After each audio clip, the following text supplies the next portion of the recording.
Hello, నేను మీ doctor Anudeep Reddy, consultant general surgeon, treatment and hospital, Visakhapatnam.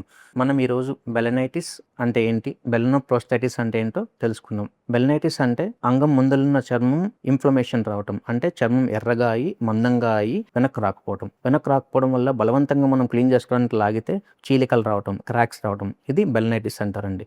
Balanitis ఎవరిలో కామన్గా ఉంటుంది అంటే షుగర్ ఉన్న పేషెంట్స్లో కామన్గా కనిపిస్తుంది. అలానే ఇన్ఫెక్షన్స్ ఉన్న వాళ్ళలో కూడా, బ్యాక్టీరియల్ వైరల్ ఇన్ఫెక్షన్ ఉన్న వాళ్ళలో కూడా కామన్గా తెలుస్తుంది. అండ్ బెలనోప్రోస్టైటిస్ అంటే ఏంటి అంటే, బెలనైటిస్ వచ్చిన పేషెంట్ నెగ్లెక్ట్ చేస్తే అక్కడున్న మనం స్కిన్ వెనక్కి రాకపోవడం వల్ల రెగ్యులర్గా క్లీన్ చేసుకోకపోవడం వల్ల ఏంటి అంటే, మనం యూరిన్కి వెళ్ళినప్పుడు యూరిన్ కానీ అండ్ అక్కడ స్మెగ్మా అంటారు, వైట్ కలర్లో సెక్రిషన్స్ వస్తాయి.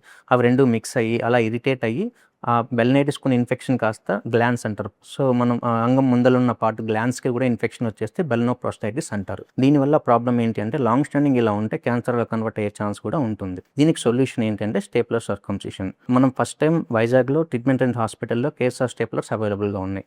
ఇందులో ఉన్న అడ్వాంటేజ్ ఏంటి అంటే, మనం సర్జరీ 5 to 10 minutesలో సర్జరీ అయిపోతుంది. సర్జరీ చేసే పార్ట్లో మాత్రమే మనం మత్తిస్తాము. సర్జరీ చేసిన ఒక హాఫ్ అన్ అవర్ అబ్జర్వేషన్లో ఉంచుకొని పేషెంట్ని ఇంటికి పంపించేస్తాం. ఎటువంటి కుట్లు కానీ, బ్లీడింగ్ కానీ, పెయిన్ కానీ, వాపు కానీ ఎలాంటిది ఉండదు.